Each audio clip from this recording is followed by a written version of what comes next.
Hello बच्चों, स्वागत है आपका एक बार फिर से आपके अपने YouTube चैनल मैथोलॉजी में, जहां हम नया कुछ सीखते हैं या सीखने का प्रयास करते हैं। तो बच्चों, जैसा आप सबको पता होगा कि टाइम टेबल आ चुका है, डेट शीट आ चुकी है, किस दिन कौन सा एग्जाम होने वाला है, सारी डिटेल्स सीबीएसई ने जारी कर दी है क्लास 10th और 12th के बच्चों के लिए। हमने भी अपने चैनल पे एक वीडियो डाला है, अगर आपने अभी नहीं देखा है तो वहां से जाके आप डिटेल्ड पता कर सकते हैं, और टेलीग्राम चैनल पे मैंने सॉफ्ट कॉपी भी प्रोवाइड कर दी है बच्चों को। लेकिन अब बात आती है कि तैयारी की बात। तैयारी तो हम पूरे सेशन से करते आ रहे हैं, लेकिन क्या अभी कुछ समय जो पहले मिलता है एग्जाम से पहले डेट शीट आने के बाद, क्या अभी कुछ तब्दीली करनी है, क्या कुछ बदलाव करने हैं, क्या कोई मुख्य कदम हमें ऐसा उठाना है जिसको मास्टर स्ट्रोक कहा जाएगा इस समय में, कोई ऐसा डिसीजन जो बहुत इंपॉर्टेंट होने वाला है। तो आज के इस पूरे वीडियो में, इस पूरे सेशन में हम कुछ ऐसे ही मुख्य 5 बिंदुओं पर बात करेंगे। 5 पॉइंट्स हमने ऐसे लिए हैं जिनके बारे में पूरी डिटेल्ड बातें होंगी, और समय आपका जो भी जाएगा उससे ज्यादा कीमती समय आप अपना आगे बनाते जाएंगे इस वीडियो की हेल्प से।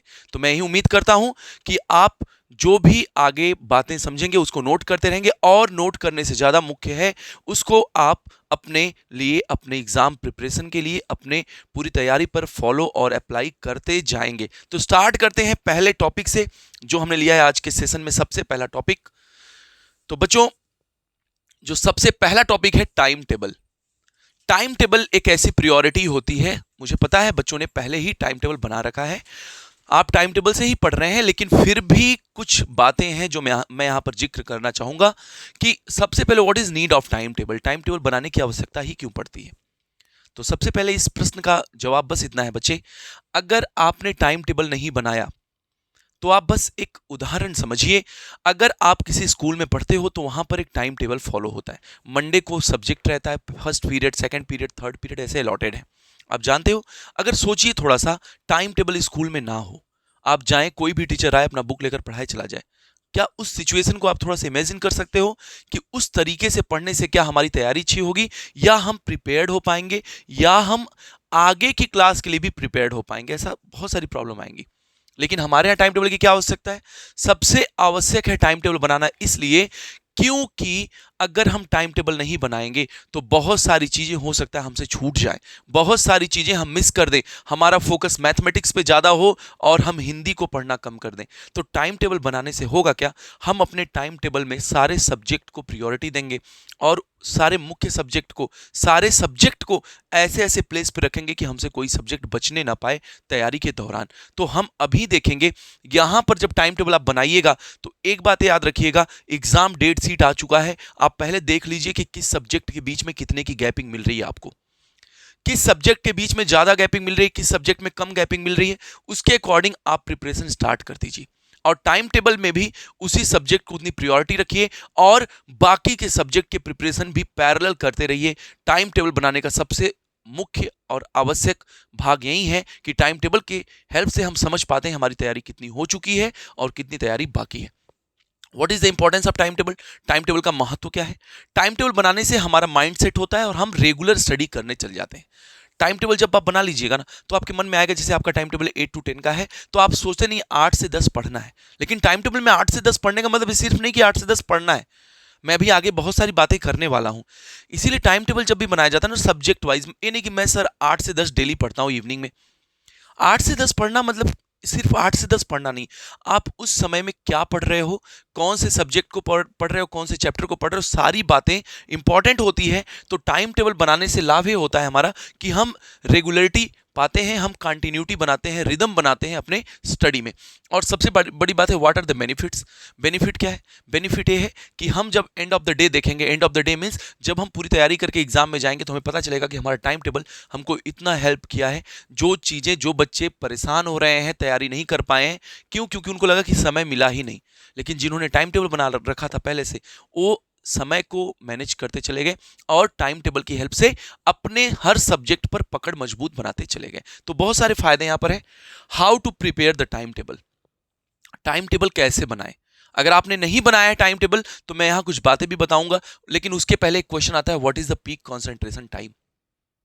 बच्चों देखिए, कुछ बच्चे प्रेफर करते हैं रात में लेट नाइट स्टडी करना।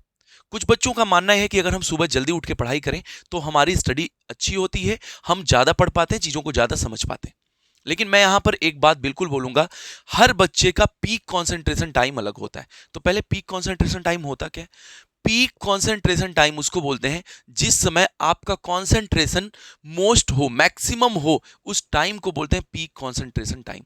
हो सकता है आपका सोने से पहले मैक्सिमम रहता हो, लेकिन ज्यादातर देखा जाता है अर्ली मॉर्निंग बच्चे अच्छा प्रिपरेशन करते हैं। लेकिन सुबह दिक्कत क्या चल रही है कि सुबह बच्चों की नींद नहीं खुल पाती है। सुबह उठने में क्या होता है, उठते तो हैं लेकिन पढ़ नहीं पाते, फिर सो जाते हैं। तो आपको ये बात देखना पड़ेगा कि आपका पीक कॉन्सेंट्रेशन टाइम क्या है। और जब आपने पीक कॉन्सेंट्रेशन टाइम नोट कर लिया, जिस समय आपकी बुद्धि बहुत तेजी से चलती है, शार्प चलती है, आपका ध्यान पूरी तरह से लगा रहता है पढ़ाई में, तब आप उस टाइम टेबल को बनाते वक्त ध्यान दीजिए, पीक कंसंट्रेशन टाइम में हमें अपने टाइम टेबल के इंपॉर्टेंट और अच्छे सब्जेक्ट को रखना है। जिस समय हमारा ध्यान ज्यादा लगता है पढ़ाई में, उस समय हमें अपने उन सब्जेक्ट्स को रखना है जिनमें हमें अपनी पकड़ को मजबूत बनाना है, और जो अच्छे सब्जेक्ट हैं जहां पर समय सच में देने की आवश्यकता है। और वो सब्जेक्ट आपका कोई भी हो सकता है, ऐसा नहीं कि मैथ्स पे ज्यादा समय देना है बाकी पे कम देना है, ऐसा नहीं हो सकता है। मैथ्स अच्छा प्रिपेयर्ड हो तो मैथ पे कम देना समय, इंग्लिश में ज्यादा समय देना पड़ सकता है, हिंदी में ज्यादा समय, एसएसटी पढ़ने में समय देना पड़ सकता है। तो आप बाकी सब्जेक्ट पे भी, फिजिक्स केमिस्ट्री जो भी आपका कंट्रोल है, अगर आपने तैयारी कर रखा तो पीक कॉन्सेंट्रेशन टाइम, जिस समय आपका दिमाग एकाग्रचित्त हो, आपका मन अध्ययन में लगता हो, आप अपने आप को सेफ फील कर सकते हो, फ्री फील कर सकते हो, उसी टाइम में टाइम टेबल बनाने का प्रयास करिए। हो सकता है वो टाइम सुबह का हो सकता है रात में आप अच्छा महसूस करते हो तो रात का टाइम टेबल बनाइए। तो टाइम टेबल बनाते वक्त आपको दो बातें ध्यान देनी पड़ेंगी, ये दोनों बातें एक साथ हैं, पीक कॉन्सेंट्रेशन टाइम और दूसरा time table, prepare the time table, time table कैसे प्रिपेयर करना है। ठीक है, तो ये टाइम टेबल के बारे में बात होगी। तो पहला इंपॉर्टेंट यहां पर रूल हम मेंशन करेंगे, टाइम टेबल। जिन बच्चों ने अब तक टाइम टेबल नहीं बनाया है, मैं उनको यही सलाह दूंगा, अब तक जैसे चला चलने दो, लेकिन अब से, आज से, अभी से बना के, टाइम टेबल बना के फॉलो करो, जिससे बाकी सब्जेक्ट पे तुम कंट्रोल बना पाओगे, परेशान नहीं होना पड़ेगा। गैपिंग में रिवीजन करना है, स्टडी नहीं कर लेनी पूरी, पूरे सेशन पढ़ा नहीं, गैपिंग में पढ़ रहे हो तो पढ़ोगे तब तो लिखने में समय चाहिए भाई, लिख नहीं पाओगे। तो पहला सबसे इंपॉर्टेंट पॉइंट हमारा है टाइम टेबल। दूसरा आता है पॉइंट टाइम मैनेजमेंट। एक time management, what is the time management? समय आता है टाइम मैनेजमेंट क्या है। बच्चों मैं बता दूं, टाइम टेबल और टाइम मैनेजमेंट में अंतर है। टाइम टेबल ये है कि आप किस टाइम पे क्या क्या कर रहे हैं, लेकिन टाइम मैनेजमेंट ये है कि हम उस टाइम में जो टाइम हमने लिया है क्या करने के लिए, उसमें भी कौन सा मुख्य काम हम पहले कर रहे हैं, कौन से काम को हम प्रायोरिटी कम देकर बाद में कर रहे हैं। ठीक है, तो टाइम टेबल बन गया कि इतने से इतने टाइम में हमें ये पढ़ना है, लेकिन टाइम मैनेजमेंट, हम टाइम निकाल रहे हैं, टाइम मैनेज कर रहे हैं। ठीक है, हम इसका प्रबंधन कर रहे हैं, कैसे कैसे क्या क्या करना है। सिर्फ एक उदाहरण देखिएगा, संडे के दिन आप क्या करिए, सैटरडे जैसे संडे की छुट्टी होती है, आपने देखा होगा संडे के दिन आप पूरी तरह से, कब सुबह से शाम हो जाती है पता नहीं चलता, मंडे को फिर स्कूल जाना होता है। आप एक काम करिए, सैटरडे की इवनिंग में संडे की प्लानिंग कर लीजिए कि ये काम करना है। जब आप संडे की प्लानिंग सैटरडे की इवनिंग कर लेंगे तो होगा क्या, अगले दिन जब आप संडे को उठेंगे ना, तो आपके पास पूरा चेकलिस्ट होगा कि ये काम करना है। और जब आपके पास पूरा लिस्ट होगा काम का, तो आप एक एक काम को करते जाएंगे, और संडे की इवनिंग देखेंगे कि आपने पूरा काम कर भी लिया और आपका समय बाकी जगह भी फ्री हुआ है, ऐसा नहीं है। तो ठीक है, तो टाइम मैनेजमेंट में बातें बताई जाती हैं कि टाइम को कैसे मैनेज करना है। ठीक है, यहां पर मैं एक पेरेटो रूल के बारे में डिस्कशन करना चाहता हूं, 80/20 रूल। शायद आपने सुना होगा बच्चों, और हो सकता है आपने नहीं सुना है, तो मैं अब बता दूं, थोड़ा सा जिक्र यहां कर दूं। देखिए, कुछ काम ऐसे होते हैं, मैं 80/20 का मीनिंग क्या है पहले बता दूं। टोटल 100% होते हैं, लेकिन उसमें से 80% काम ऐसे होते हैं जिससे हमारा 20% प्रॉफिट होता है। ध्यान से समझना, 80% 80% वर्क ऐसे होते हैं जिनसे हमारा प्रॉफिट कितना होता है, 20% प्रॉफिट होता है। ठीक है, लेकिन 20% वर्क ऐसे होते हैं जिससे हमारा 80% का प्रॉफिट होता है। तो मैं जरूर समझ रहा हूं कि आप सब प्रियोरिटी देंगे दूसरे वाले पॉइंट पे, 20% पर। आप सब चाहेंगे कि सर हमें पता चल जाए वो कौन सा 20% काम है जिससे हमें 80% प्रॉफिट होने वाला है। बच्चे यही बात कहा था पेरेटो ने, पेरेटो प्रिंसिपल यही कहता है। तो आपको ढूंढना पड़ेगा कि जैसे एग्जामिनेशन, मेहनत करना देखो बहुत बड़ी बात नहीं, मेहनत सब कर रहे हैं। बिल गेट्स ने कहा था, मैक्सिव एक्शन वॉच द ट्रेंड। आप मैक्सिमम काम करो लेकिन ट्रेंड को ध्यान में रखते हुए कि ट्रेंड किसका चल रहा है। एग्जामिनेशन आने वाले हैं मैथमेटिक्स के, आप पढ़ रहे हो एसएसटी, आप मेहनत कर रहे हो नो डाउट, लेकिन वहां पर आपको ये ध्यान देना पड़ेगा कि कौन सा काम, और मैथ में भी क्या पढ़ना है जरूरी है। मैथ में मान लेते हैं एक एग्जाम्पल के लिए कि छोटे छोटे 2 क्वेश्चन आने वाले और बड़े बड़े 10 क्वेश्चन आने वाले, आप छोटे वाले क्वेश्चन पे ज्यादा समय दे रहे हैं। तो यहां इसी को कहते हैं 20% वर्क ढूंढिए, पहले प्रॉफिट वाला 80%। तो उसमें अब हेल्प कौन करेगा? आपका टाइम मैनेजमेंट, टाइम टेबल, जो दोनों टॉपिक अभी पीछे हुए हैं। कहने का मतलब आपको पेरेटो रूल समझना पड़ेगा। पेरेटो रूल ये कहता है कि पहले इंपॉर्टेंट वर्क को देखो। क्या करो? सबसे पहले सबसे प्रमुख काम को देखो, उसको नाम दो ए, दूसरा काम नाम दो बी। अब अगर आपको लग रहा है इंपॉर्टेंट में भी 2 है तो इसको A1 बोलो, दूसरे काम को बोलो A2, है ना? तो जब आप इस तरीके से काम करिएगा तो आपको पता चलेगा कि केस स्टडी पे कितना समय देना है तैयारी में, या फिर हमें लॉन्ग आंसर टाइप पे कितना देना है, एमसीक्यू पर कितना देना है। बात समझ रहे हैं? एसेशन रीजन आने वाले दो, आपने पूरे एसेशन रीजन ही पढ़ा पूरे टाइम में, केस स्टडी देखा ही नहीं, लॉन्ग आंसर टाइप देखा ही नहीं, सब्जेक्टिव पार्ट में कुछ देखा ही नहीं, प्रीवियस ईयर क्वेश्चन पेपर देखा ही नहीं, कुछ नहीं देखा, बस आप एसेशन रीजन पढ़ते रह गए। तो यहां पर डिसीजन आपका गलत होगा। और इसमें कोई संदेह नहीं कि आपने मेहनत नहीं किया या पढ़ाई नहीं की। आपने पढ़ाई भी किया, आपने मेहनत भी किया, आपने रातें जगी है, आपने सुबह जल्दी उठा, आपने बहुत सारे किया एफर्ट, लेकिन आप सब जानते हो कि 2 नंबर ही आएगा एसेशन रीजन से। तो जब भी आप अपना टाइम टेबल बनाइए वहां पेरेटो रूल को जरूर फॉलो करिए। पेरेटो रूल क्या बताएगा कि आपको किसको कब प्रायोरिटी देनी है, किस 20% काम को पहले करना है जिससे 80% का प्रॉफिट होने वाला है ना? तो पहला हो गया टाइम टेबल, दूसरा हो गया टाइम मैनेजमेंट। इन दोनों बातों पर पकड़ मजबूत बनाइएगा, टाइम पे ध्यान दीजिएगा, क्योंकि ये हाथ में बंद रेत की तरह है, जितना मुट्ठी बांधते जाओगे रेत फिसलता जाएगा। ये टाइम है बेटा, थोड़ा सा ध्यान देके मैनेज करके चलेंगे। नेक्स्ट पॉइंट मेरा है और बहुत इंपॉर्टेंट पॉइंट है आपके प्रिपरेशन के व्यू से, टॉपिक वाइज प्रिपरेशन। अभी आप घंटे देख के पढ़ना बंद करो, फिलहाल में आप टॉपिक बनाओ। जैसे मैंने कुछ एग्जांपल लिए हैं, आपने रियल नंबर, मैं मैथ्स के कुछ चैप्टर का नाम लिया हूं, रियल नंबर, क्वाड्रेटिक और सर्कल। अब मैंने यहाँ क्रॉस लिस्ट बनाया, ABCD करके मैंने लिखा है। आप करो क्या, रियल नंबर के सारे टॉपिक का नाम लिख लो, सारे टॉपिक का क्या क्या आने वाला है, फंडामेंटल थ्योरम, अरिथमेटिक है, रूट 2 इज एनी रेशनल, इस तरह का है। जितने रियल नंबर के टॉपिक हैं पढ़ने, सबका नाम लिख लो, क्वाड्रेटिक का नाम लिख लो, सर्कल का नाम लिख लो, जो जो पढ़ने हैं। अब क्या करो, प्रिपरेशन करने बैठो तो बता दो मुझे रियल नंबर कंप्लीट करके उठना है। अब वो 20 मिनट में हो या 2 घंटे में हो या 10 घंटे में हो, और एक टॉपिक कंप्लीट किया, पहला टॉपिक कंप्लीट करके एक सिंगल टिक यहां लगा दीजिए ऐसे, ठीक है? सिंगल टिक लगा दीजिए, दूसरा कर लिया सिंगल टिक। लेकिन अगर आपने एक बार और रिवीजन किया तो यहां 2 टिक लगाइए। 2 टिक ये बताएगा कि आपने सेम टॉपिक को 2 बार पढ़ लिया है। और इससे फायदा क्या होगा? इससे आपको यह पता चलेगा कि आपने कौन कौन से टॉपिक का प्रिपरेशन अभी तक नहीं किया है, और आप समय रहते कर लेंगे। बुद्धिमान व्यक्ति वो है जो समय रहते अपनी चीजों को बना ले। एग्जाम देने अभी हॉल में नहीं बैठे हो, अभी समय रहते इन सारे चीजों को लिख के प्रिपेयर करके देख लो क्या चीजें बाकी हैं, किन चीजों पर काम करना है, कैसे काम करके मैनेज करके चीजों को बेहतर और अच्छा बनाना है। इन सारी बातों पर पकड़ मजबूत रखो, ध्यान मजबूती से दो। और सिर्फ मैथ्स में ही नहीं, सारे सब्जेक्ट के टॉपिक को पहले लिख लो। इसीलिए इसका नाम हमने दिया है टॉपिक वाइज प्रिपरेशन। आपकी तैयारी किस आधार पे हो?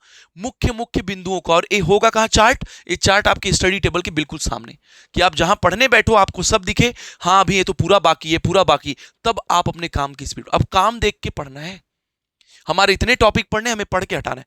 जब आप 2 घंटे पढ़ते हो 8 से 2 बिना टॉपिक डिसाइड किए, आप 8 से 2 पढ़ते हो लेकिन आपका ध्यान उसी में घूमता रहता है। 8 से 2 के 8 बजे से 10 घंटे 2 बजे तक, 2 घंटे 10 बजे तक, 8 से 10 बजे तक जब आप पढ़ते हो तो बीच में आप क्या क्या कर रहे हो, आपका ध्यान इतना भटकेगा आप समझ नहीं पाओगे। लेकिन जैसे ही आपने टॉपिक बनाया ना, आप बिल्कुल जल्दी जल्दी पहले टॉपिक को कवर करना सीखेंगे। और अगर नहीं भी करेंगे पहले दिन दूसरे दिन, तो तीसरे दिन से करना सीख लेंगे। क्यों? क्योंकि पहले दिन आपको याद आया, अरे मैं तो पढ़ता रहा लेकिन अभी मैंने 2 टॉपिक कंप्लीट किया। और नेक्स्ट टाइम से होगा क्या, जब आप टॉपिक देखोगे ए, तो आपको अपने आप उस टॉपिक की सारी चीजें याद आ जाएंगी, क्योंकि आपने 2 बार रिवीजन कर रखा है। ठीक है? तो ये बातें बिल्कुल ध्यान में रखिएगा, इन सभी बातों का पालन भी करना है, टॉपिक वाइज रिवीजन करने के साथ साथ आगे बढ़ना है। ठीक है? तो सारे चैप्टर का अभी से ही टॉपिक बना के नोट करके रख लो। लेंदी काम हो सकता है, लेकिन मैं कह रहा हूं एक दिन जाएगा, मैं एक दिन मान लेता हूं, लेकिन अगले दिन से वो एक दिन 2 दिन 3 दिन के बराबर लाभ देगा। ठीक है? साइकिल से कोई एक दिन चलता है लगातार, एक दिन रुक करके वो बाइक का प्रबंध कर लेता है, तो अगले दिन से उसकी चाल बहुत तेज हो जाएगी, बस ये समझ लो। अभी आज रुक के अगर इन सब बातों पर काम कर लोगे तो अगले दिन से स्पीड और बढ़ जाएगी, पढ़ाई की गति बढ़ जाएगी, समय को समझ जाओगे, 1 घंटे में 2 घंटे की भी पढ़ाई कर सकते हो। समझ रहे हो? आगे देखिएगा, इसके बाद जो नेक्स्ट स्लाइड मैंने लिया है हेल्थ। सबसे मुख्य बिंदु एग्जाम में जो है वो है आपका स्वास्थ्य। देखिए यहां पर मैं एक फेमस कोटेशन यूज करना चाहता हूं जो मैंने लिखा भी है और ये बहुत नोन कोटेशन है। अगर आपको शिखर पे जाना है, अगर आपको ऊंचाई पर जाना है, तो आपको ऊर्जा की आवश्यकता पड़ेगी, आपको बल की आवश्यकता पड़ेगी, आपको एनर्जी चाहिए। और वो एनर्जी मिलेगी कहां से? फूड से, हेल्थ से। हमारे हेल्थ फिट रहना है। अब वो शिखर चाहे माउंट एवरेस्ट का शिखर हो या फिर आपका पेशा, आपका प्रोफेशन हो, आप अगर स्टडी कर रहे हो, स्टूडेंट हो, तो अपनी पढ़ाई में अगर आप टॉप पे जाना चाहते हो तो आपको हेल्थ अच्छा रखना पड़ेगा। बच्चों एक बात सुन लो, अब एक दिन के लिए बीमार होने का भी समय नहीं है। सोचो एक दिन भी फीवर आता है तो फीवर अगले दिन तक असर छोड़ेगा आपके ऊपर। ठीक है, तो अभी फिलहाल में हेल्थ के लिए बिल्कुल सचेत रहिए। क्या खाना है, क्या पीना है, थोड़ा रूटीन डाइट बना लो अपना कि इतने दिन से इतने दिन तक मुझे अच्छे से फिट एंड फाइन रहना है, अपने हेल्थ पे ध्यान देना है, बराबर नींद लेना है, लेकिन उतना ही जितने से हम बिल्कुल फिट रहें। इतना भी नहीं कि बस सोते रह जाएं। ठंड आ रही है, कपड़े अच्छे से पहने, पढ़ाई करते वक्त कंसंट्रेशन बना के रहें, बाकी अन्य चीजों से ध्यान बिल्कुल हटा दें। बाहर की चीजों को अवॉइड करें, खाने पीने में बचें, थोड़ा सा उन चीजों को लें जो आपकी हेल्थ के लिए अच्छा हो और आपकी हेल्थ के लिए लाभदायक हो। ठीक है, तो हेल्थ के लिए सबसे प्रायोरिटी यहां पर देंगे। मैंने सुना है, कहते हैं कि बच्चे पढ़ाई में इतने मशगूल हो जाते हैं कि वो अपने पढ़ाई पर ध्यान देते वक्त हेल्थ को ध्यान देना भूल जाते हैं, स्वास्थ्य को ध्यान देना भूल जाते हैं। और ये शिकायत भी रहती है पेरेंट्स की। तो अगर ये पेरेंट्स मेरे वीडियो देख रहे हैं तो मैं कहूंगा कि एक बार बच्चे को जरूर बताइएगा कि नहीं, हेल्थ भी अपने प्लेस पे बहुत इंपॉर्टेंट रोल है। और शायद अब हर बच्चे इस बात को समझ रहे हैं। और दूसरी बात, गेम खेलना। आप अगर कोई आउटडोर गेम खेलते हैं तो थोड़ा सावधानी से, अभी चोट लगाने का समय नहीं है। क्योंकि अगर अभी चोट लगा तो आपके पेरेंट्स परेशान होंगे, आप भी परेशान होंगे, और लास्ट में आपके पास रह जाएगा तो सिर्फ और सिर्फ एक एक्सक्यूज कि मुझे चोट लग गया था, नहीं तो मैं इतना स्कोर कर पाता। तो अभी कोई गलती नहीं करेगा, एक भी बच्चा एक भी गलती नहीं करेगा किसी भी हालत में, किसी भी तरीके से। मैं बिलीव रखता हूं हेल्थ के बारे में सचेत रहेंगे, पूरे एग्जाम होने तक फिलहाल में अपने ऊपर कंट्रोल करके रखेंगे, अननेसेसरी अनवांटेड चीजों से बचने का प्रयास करेंगे। नेक्स्ट आता है, और नेक्स्ट और सबसे इंपॉर्टेंट मान के चलो इसको, यह है सेल्फ बिलीव, स्वयं में भरोसा, स्वयं पर विश्वास, आत्मविश्वास। तो आत्मविश्वास के लिए मैं यहां पर 2 लाइन लिखा हूं। मन के हारे हार है, मन के जीते जीत। अगर आप मन से हार गए बेटा तो आप हार चुके हो, और अगर मन से जीते हो भी, मींस लग रहा है कि नहीं मैं जीत चुका हूं, तो तुम जीतोगे, डेफिनेट है। जब तक तुम मैदान में रहोगे गेम ओवर नहीं हुआ है, ये बात समझ लो। तो लास्ट मोमेंट तक हिम्मत के साथ, बिलीव के साथ, क्योंकि पढ़ तुम रहे हो, पूरे सेशन तुम पढ़े हो, तो नंबर भी तुम्हारे ही आएंगे, वरीड नहीं होना। ठीक है, हाँ थोड़ा सा रहता है कि जो बच्चे पढ़ते हैं वहीं थोड़े से परेशान होते हैं, ऐसा मैं मानता हूं कि एंजाइटी थोड़ी सी आती है। और जो नहीं पढ़ता है, आपने कहा होगा सर अरे वो तो देखो पढ़ भी नहीं रहा, बड़ा आराम से घूम रहा है इधर उधर।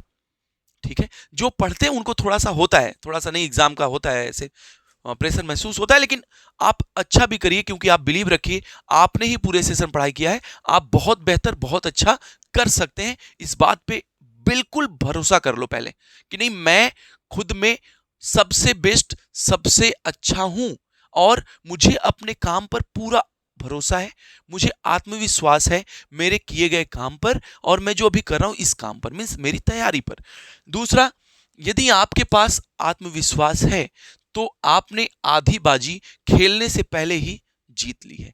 मैच स्टार्ट होने से पहले आप पहले ही जीत चुके हैं, एग्जाम स्टार्ट होने से पहले ही आप पास हो चुके हैं, अगर आपके पास आत्मविश्वास है, सेल्फ कॉन्फिडेंस है, सेल्फ बिलीव है तो। लेकिन अगर आप कहीं से निगेटिव होते हैं तो मैं आपके लिए सिर्फ और सिर्फ एपीजे अब्दुल कलाम की ये मुख्य 5 लाइन बताना चाहता हूं। हर दिन सुबह इसका प्रयोग करो, उठो, इसको कहीं लिख लो, पढ़ो, पढ़ने के बाद इसके प्रभाव को देखना, इसके पावर को देखना। मैं बस एक बात आपको एग्जाम्पल के तौर पे बता रहा हूं, कभी इसको महसूस करना। आपको 5 लाइंस खुद से हर दिन सुबह मिरर के सामने बोलना है, और पूरी एनर्जी के साथ। क्या बोलना है, अभी भी रिपीट कर सकते हो मेरे साथ। पहला बोलना है, I am the best, I am the best, मैं सर्वश्रेष्ठ हूं, मैं सबसे अच्छा हूं, आई एम द बेस्ट। और आई एम द बेस्ट सिर्फ कहने से काम नहीं होगा, वो बिलीव के साथ बोलने से, वो एनर्जी के साथ बोलने से, और उस बात को कान से सुनकर बिलीव करने पे, क्योंकि तुम बोल रहे हो I am the best, means हो तुम इस बात पे ट्रस्ट करके। सेकंड बोलना है आई कैन डू इट, मैं इस काम को कर सकता हूं। वो मेरा प्रिपरेशन है, मेरी तैयारी, या आने वाला एग्जामिनेशन। तो पहले बोलना है I am the best, second बोलना है बच्चे आपको आई कैन डू इट, मैं कर सकता हूं, और पूरे कॉन्फिडेंस के साथ। तब तीसरा लाइन बोलना है God is always with me. अब गॉड कौन है? गॉड आपके पेरेंट्स हैं, गॉड आपके गॉड हैं, नेचर है जिसने हम सबको बनाया। आप उन पे पूरा बिलीव रखो कि उन्होंने हमें बनाया है तो हमारे साथ भी हैं। पेरेंट्स हमेशा हमारे साथ हैं, तो भाई उनके ब्लेसिंग्स हैं, वो हैं। तो ये सारी चीजें क्या हैं? God is always with me. तो मैं इतना वीक नहीं हूं, मैं कमजोर नहीं हूं, मेरे साथ ईश्वर है, ईश्वर हमारे साथ है, मान के चलो। इसके बाद जो लाइन बोलना है आई एम अ विनर, मैं एक विनर हूं, आई एम अ विनर। और लास्ट में बोलना है टुडे इज माई डे, और आज का दिन मेरा है। अब देखना उस दिन तुम क्या कमाल करते हो, क्योंकि वो पूरा दिन आपका है। ठीक है, तो यहां दो बातें बिल्कुल ध्यान रखना। पहली बात, तुम क्या कर रहे हो, दूसरी बात तुम क्या सोच रहे हो। ये दोनों बातें मायने रखती हैं। आपके विचार और आपके काम करना, ये दोनों एक दूसरे से रिलेटेड भी हैं। तो पहले यहां पर ये याद रखना, सेल्फ बिलीव रखना, हेल्थ अच्छा बना के रखना। किसी भी हालत में अभी कोई भी बीमारी, कोई भी तबीयत खराब नहीं चलेगा। और ये होगा कैसे? सावधानी से, अपने ऊपर कंट्रोल करके, अननेसेसरी अनवांटेड वाली चीजों से बच के। हेल्थ, उसके बाद आता है topic wise preparation, topic wise preparation करके, और टॉपिक वाइज प्रिपरेशन डिटेल्ड मैंने बताया, करना, अप्लाई करना, प्रभाव देखोगे, इफेक्ट देखोगे बहुत जल्द। और इन सब के बाद टाइम मैनेजमेंट, इसमें 20 और 80 रूल देखना, क्या अत्यंत आवश्यक है, उसको कितना समय देना है जिससे हमें ज्यादा प्रॉफिट होगा। बात समझ रहे हो? क्या ज्यादा प्रॉफिट कर रहा है उसके बारे में सोचना। ये रूल बताया था सबसे पहले पैरेटो ने, पैरेटो प्रिंसिपल के नाम से भी जाना जाता है। और टाइम मैनेजमेंट कैसे होता है इसको देखना। और सबसे प्रमुख बात है टाइम टेबल।